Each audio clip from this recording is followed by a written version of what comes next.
Pesta meriah, Atta Halilintar umumkan calon bayi jenis kelamin perempuan.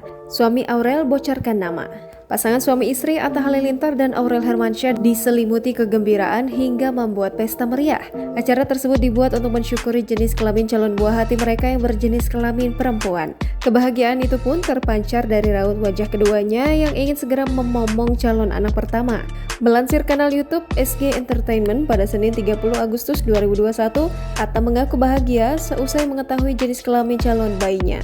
Mereka pun juga menyinggung perihal nama sang putri meskipun sudah tahu jenis kelamin calon buah hatinya, mereka mengaku belum memilih nama. Kendati demikian, putri sulung Anang Hermansyah itu mengaku sudah memiliki beberapa pilihan nama. Namun, keduanya memastikan bahwa nama putri mereka akan memakai inisial A. Atta pun langsung membocorkan rangkaian nama sang putri kelak.